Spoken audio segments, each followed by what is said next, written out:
I have had many people sending me questions and ask my opinion about flight paths and emergency landings, how these flight paths prove that the shape of the Earth is not a globe. I have since decided to make this video where I will present 5 emergency landings proving flat Earth, and I will show, by comparing the flight paths side by side on the globe model and on the flat Earth map, that the paths of these flights on the flat Earth map make more sense over a ball Earth model. I will also present evidences of a flat stationary Earth through the wind and ocean currents, with the sun and the moon and the seasons. The flat Earth map I will be using in this video is the one which has come to be known as the Gleason's map, the new standard map of the world, by Alex Gleason. There isn't a map that's 100% accurate, and the Gleason's map may or may not have its flaws, but for comparing flight paths, wind and ocean currents, the sun and the moon and the seasons, it's a perfect tool.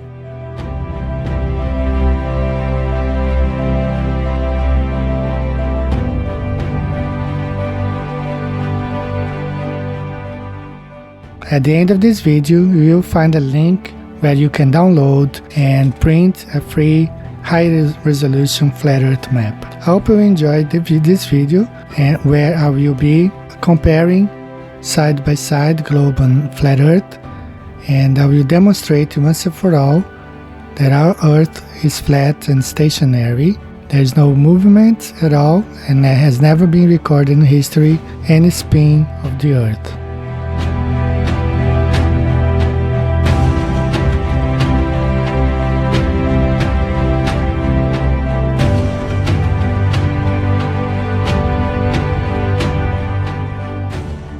The first part of this video we will be talking about flight paths and emergency landings. Flights number 1 and 2, I have already made videos about them. In this video we will talk about flights number 3, 4 and 5. I have never talked about these 3 flights before, although you can find them in my book. Hope you guys enjoy it. Let's go ahead and find out more information about our flat and stationary Earth.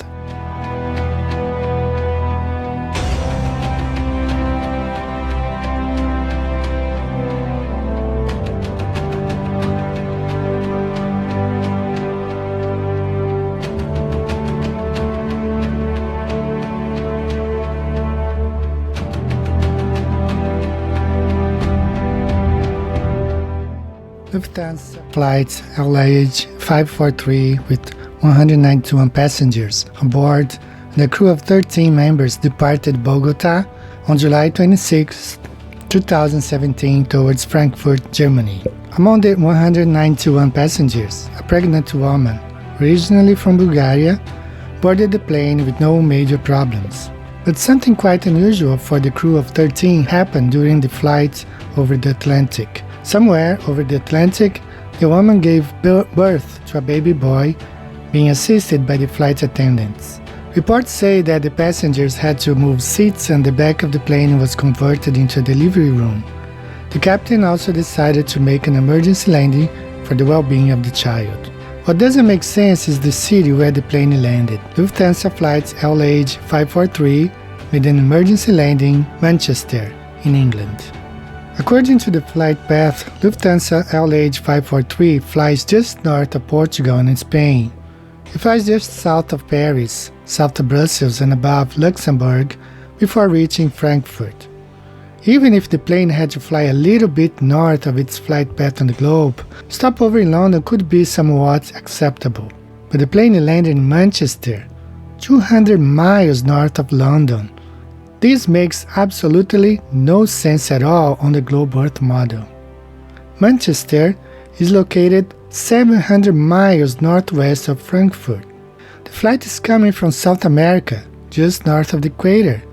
There is no explanation on a globe Earth why Lufthansa LH 543 was flying 700 miles northwest of its destination, 200 miles north of the city of London. When looking at the flight path on the flat Earth map, everything becomes clear. Everything makes sense. When comparing Lufthansa LH 543 flight path on the globe Earth model and on the flat Earth, you can see for yourself how everything makes more sense on the Gleason's flat Earth map.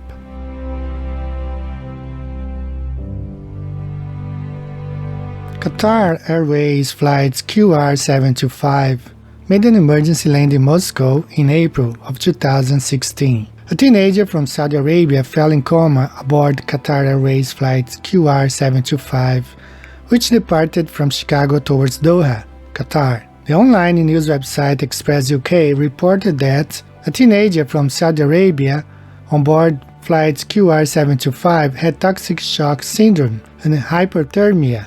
After the teenager fell into a coma, the captain decided to make an emergency landing. Where the plane landed is where the argument Flat Earth versus Globe Earth started. The plane landed in Moscow.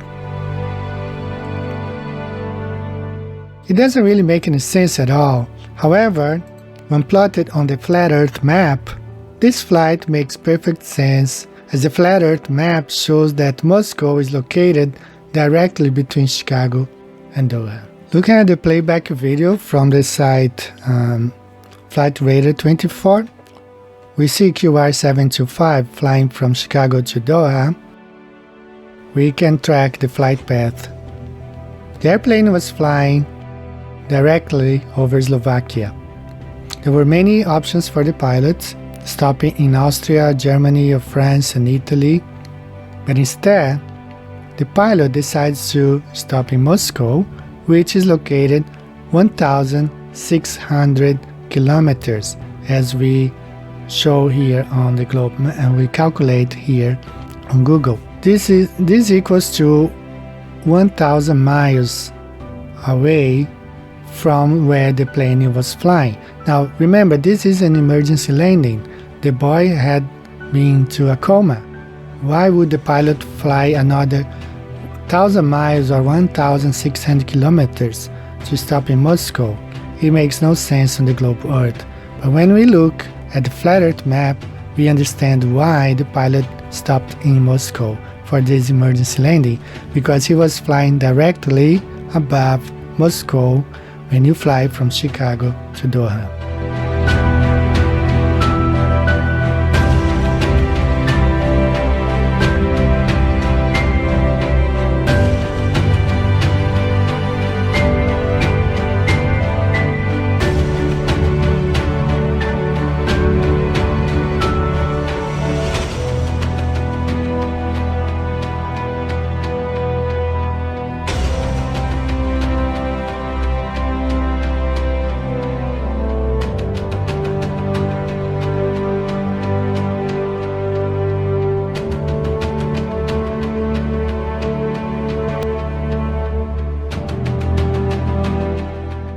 On January 24th, 2019, everything seems to be okay for Hawaiian Airlines AJ50, which departed from Honolulu at 4:13 p.m. local time, with predicted landing at JFK at 6:55 Eastern Standard Time. The duration of this flight is 9 hours and 35 minutes. The aircraft type is an Airbus A330. The aircraft was carrying 253 passengers and had 12 crew members on board. Veteran crew member Emil Griffith doesn't feel well during the flight. Griffith had been working for Hawaiian Airlines for over 30 years, and he's loved and respected by his colleagues. After being flying for almost 3 hours, Griffith doesn't feel better, and the captain decides to make an emergency landing at San Francisco International Airport at around 11 p.m. local time. Although crew members and medical personnel worked hard to save Griffith's life, he dies of a heart attack. He was 60 years old. For the purpose of our research, let's focus on the path of this flight. Hawaii stands at 19 degrees north, 155 degrees west, while New York stands at 40 degrees north, latitude north, 74 west. San Francisco stands at 37 latitude north, 122 longitude west. It's a pretty steep climb to go from 19 degrees north, 155 west to 37 degrees north, 122 west, which is where San Francisco is located, and then remain for almost 5 hours in the same latitude until we reached New York at 40 degrees north, 74 west. Something is not quite right here. Why would a flight that's coming from the southwest not fly towards San Diego or Los Angeles, but fly northwest towards San Francisco and then fly to New York at basically the same latitude? Flat Earth map not only explains why this plane landed in San Francisco, but also gives a better explanation why this plane keeps on flying at the same latitude line for 5 hours, and it makes more sense on the Flat Earth map.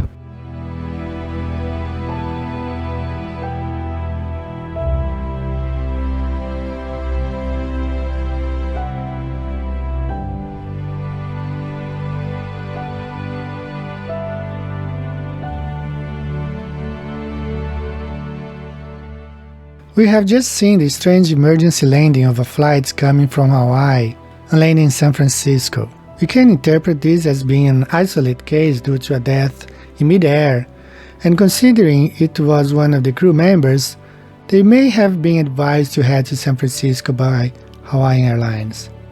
But what to say about a flight which departed from San Diego in Southern California towards Hawaii but flies to Oakland, California for an emergency landing? This is exactly what happened on October 23, 2018, when Hawaiian Airlines flight AJ37 bound towards Hawaii, Maui, had an issue mid-air when a cockpit light illuminated shortly after takeoff, indicating a possible issue with one of the two engines of the Airbus 321N. According to MercuryNews.com, the plane departed San Diego at 8:25 a.m. and landed in Oakland, California at 10:51 a.m. Still according to the website MercuryNews.com, the airport only received initial reports that the plane would have to divert at 9:30 a.m. That means the plane was already 1 hour into the flight towards Hawaii, heading southwest over the Pacific Ocean, when it notified Oakland Airport. The airplane landed in Oakland 1 hour and 21 minutes after notifying Oakland Airport. How could a plane that was 1 hour into a 5 hours and 50 minutes long flight towards the opposite direction of Oakland, California, be able to go back towards the northwest and land the plane in just 1 hour and 21 minutes after notifying Oakland Airport? A direct flight from San Diego to Oakland takes 1 hour and 30 minutes if the flight departs San Diego and fly directly to Oakland. How can a flight that was already 1 hour long towards the opposite direction land in Oakland in just 1 hour and 21 minutes after notifying the airport? This emergency landing does not really make any sense at all when you look at the globe model. Clearly, San Diego would have been the best option for an emergency landing if the plane was already 1 hour away over the Pacific Ocean towards Hawaii. But what if Hawaiian Airlines flight AJ37 wasn't flying in that direction? What if Hawaiian Airlines flight AJ37 was already flying towards the northwest? Well, it couldn't be, could it? Isn't Hawaii located southwest of San Diego? Everything starts to make sense when we look at the Cleason's Flat Earth map and compare with the globe model. As we compare the path of Hawaiian Airlines flight AJ37 on both the globe model and on the Cleason's Flat Earth map, it becomes clear why this plane landed in Oakland, California. The flight was already 1 hour into the flight, heading northwest on the coast of California. The pilot notified Oakland Airport, turned the plane to that direction, headed towards Oakland. As we have seen with Hawaiian Airlines flight AJ50, with an emergency landing in San Francisco, and with this flight, Hawaiian Airlines flight AJ37 landing in Oakland, which is just 31 miles apart from each other. These two flights were heading to and coming from the same path as demonstrated on the Gleason's Flat Earth map. The Earth is flat, and flight paths and emergency landings prove this fact.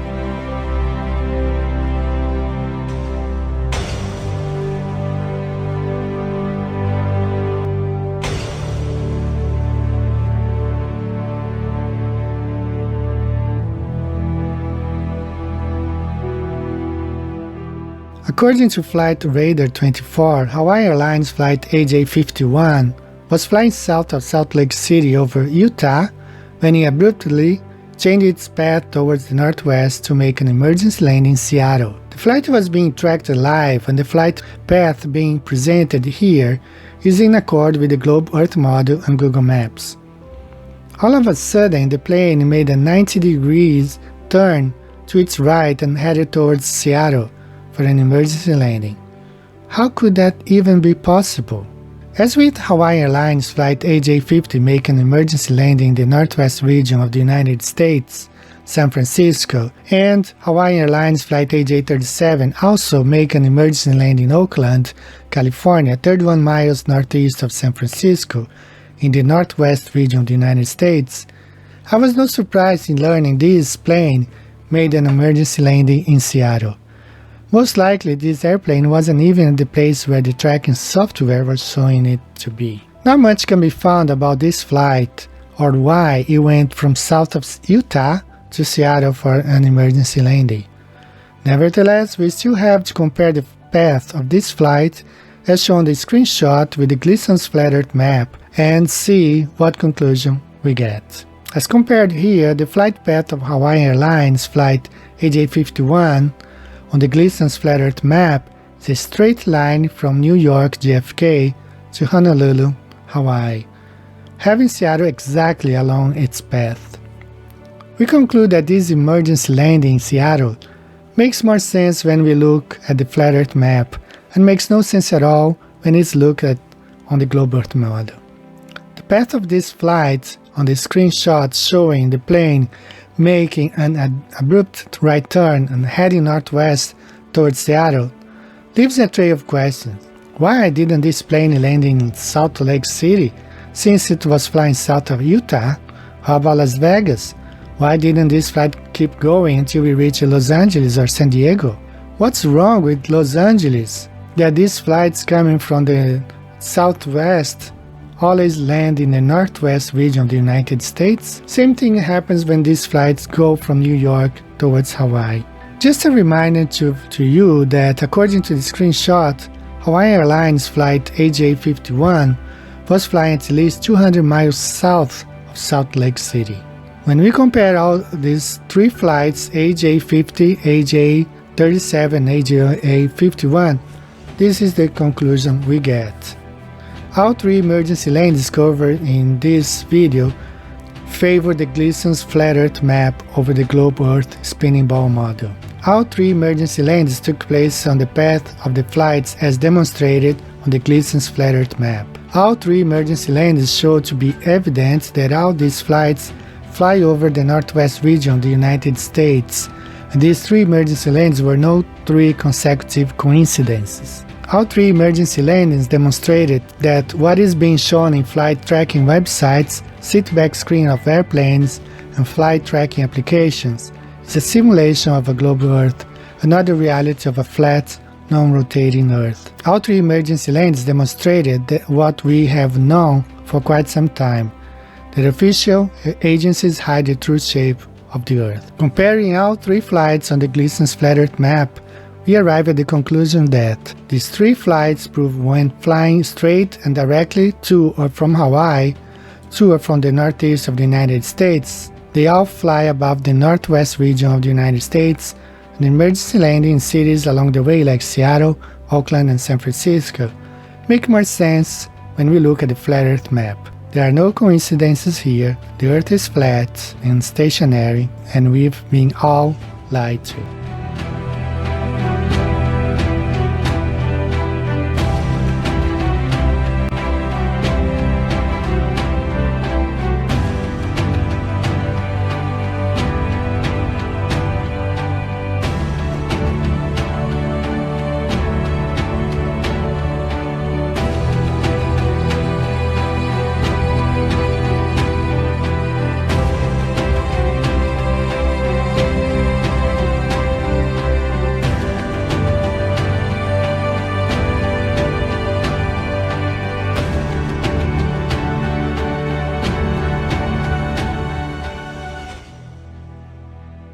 Not many people know that there are jet streams circling around the Earth with speeds that reach up to 250 miles per hour or 400 kilometers per hour.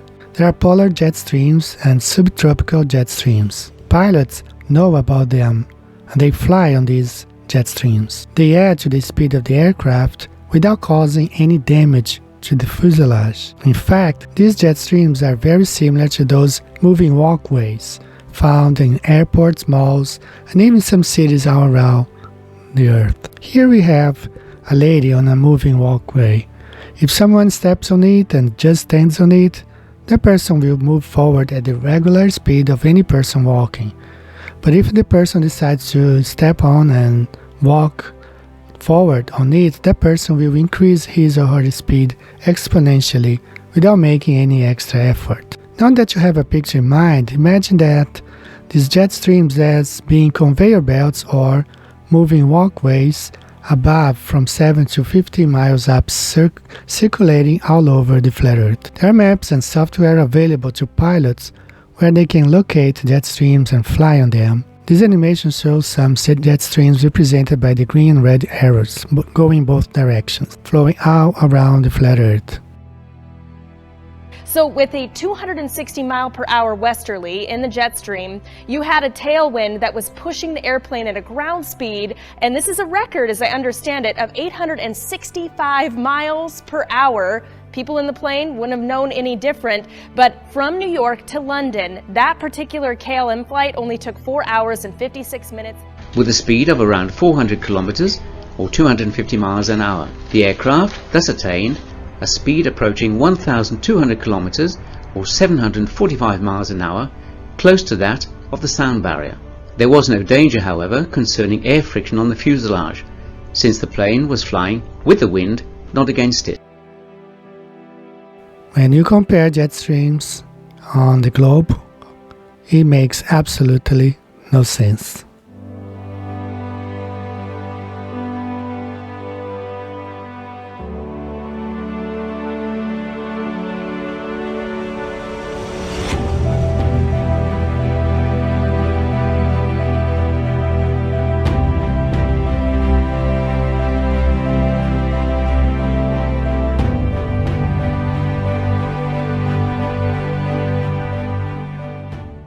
Ocean currents, as seen in this animation, are explained better when looked at the flat Earth map.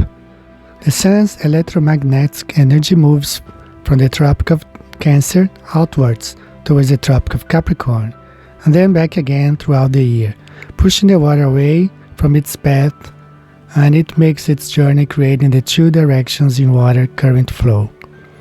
As the sun moves along its annual path, its energy pushes the currents outward and away from its path, causing the two directions in water current.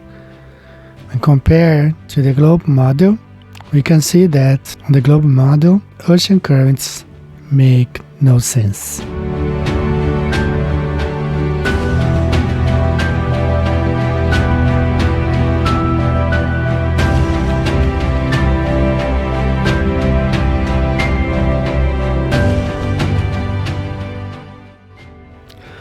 The Sun and the Moon are also better explained on the flat Earth map.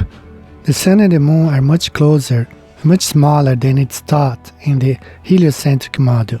The Sun circles the flat Earth in a clockwise direction, spending 3 months around the center pole, as known as the North Pole. It moves to the equator where it circles for 3 months and then moves and circles over the Tropic of Capricorn for another 3 months before it returns to the equator. Since the equator is the midpoint between the Tropic of Cancer and the Tropic of Capricorn, it circles 2 times a year, 6 months. That's the reason why we never experience winter time on the equator.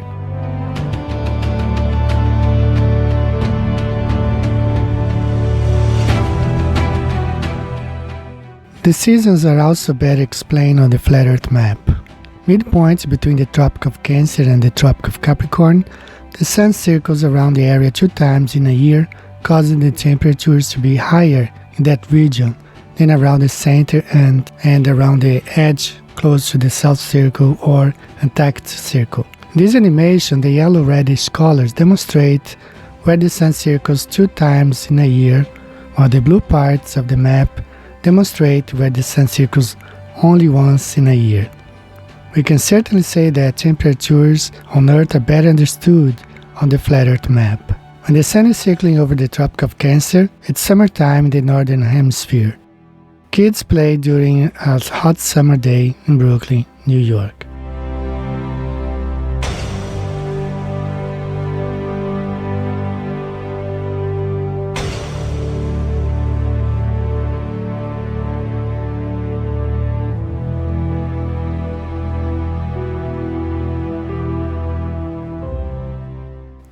When the sun moves away and circles over the equator, spring comes to Brazil, Australia, and South Africa.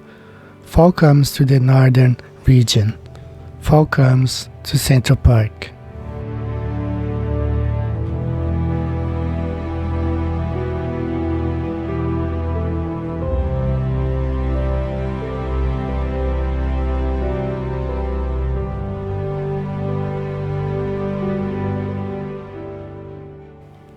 When the sun is circling over the Tropic of Capricorn, it's summertime in Brazil, Australia, and South Africa. It's wintertime in the center region. It's wintertime in Central Park, New York City.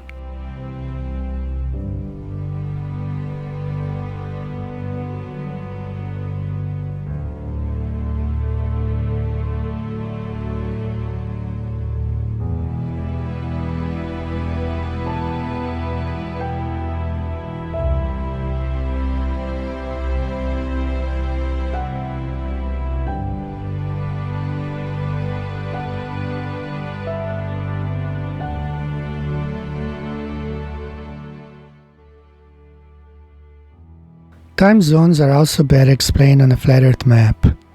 As seen here, the sun goes around the flat Earth in 24 hours. Each hour represents one time zone.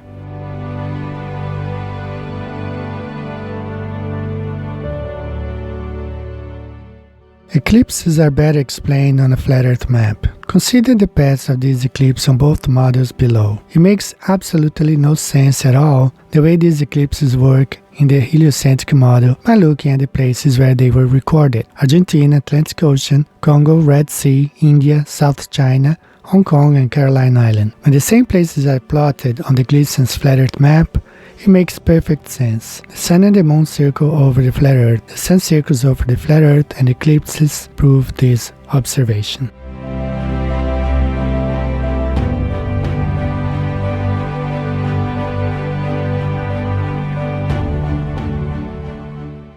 The extensive laying out of cables on the sea bed for communication purposes not only is explained better on the flat Earth map, but also reinforced the notion that satellites are a hoax. If there were the amount of satellites it's said to exist orbiting the supposed globe Earth, it wouldn't be necessary to lay out cables which are as thin as 5 inches to as thick as 15 inches or 30 centimeters.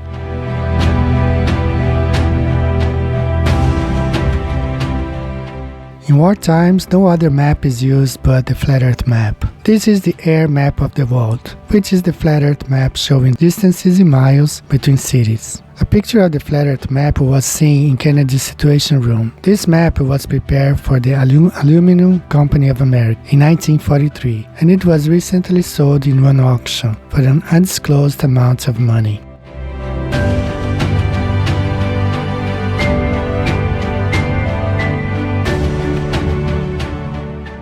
Radars wouldn't work if Earth were a globe. Radar is a detection system that uses radio waves to determine the range, angle, or velocity of objects. These radio waves can't curve.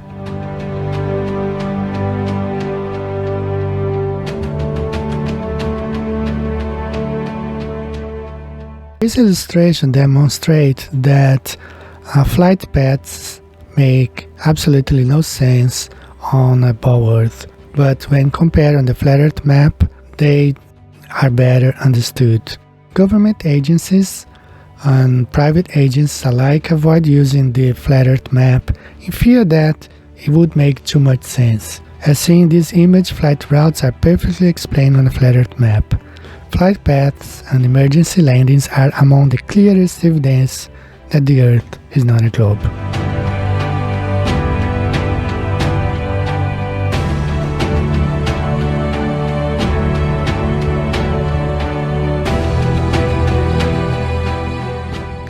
In Chinese culture, the yin-yang symbol is nothing but the flat Earth map showing the moon illuminating the night, represented by the black half of and the sun illuminating the day, represented by the white half, circulating from east to west, just as we observe in our day-to-day lives. The Chinese people were one of the last people to adopt the heliocentric model, mostly forced by colonizers like the French, the English, and the Portuguese. Several ancient beliefs have been extremely important in shaping Chinese culture as well. In fact, each of China's traditional religions have themselves been deeply influenced by these ancient beliefs. Undoubtedly, one of the most basic and widespread of them is the concept of yin and yang. In the symbol of the Taoist religion seen here, the mystical Tao is represented as consisting of two balanced but opposing energies. One is called Yang, and the other is called Yin. Yin is the energy associated with femininity, the earth, the night, the moon, and softness. While in contrast, Yang is the energy associated with masculinity, heaven, the daytime, the sun, and strength. Each morning in the parks and public places of China, older people are always seen practicing Tai Chi, an ancient art that seeks to balance yin and yang energies while building strength and agility. And the approach of balancing energy is employed in traditional Chinese medicine as well. The Bible also states that the earth is flat and stationary, with a small sun and moon circulating over its face, as we see in this passage in Genesis 1:16. And God said, "Let there be lights in the firmament of the heaven to divide the day from the night, and let them be for signs and for seasons and for days and years." And God made two great lights, the greater light to rule the day and the lesser light to rule the night. He made the stars also. And God set them in the firmament of the heaven to give light upon the earth, and to rule over the day and over the night, and to divide the light from the darkness.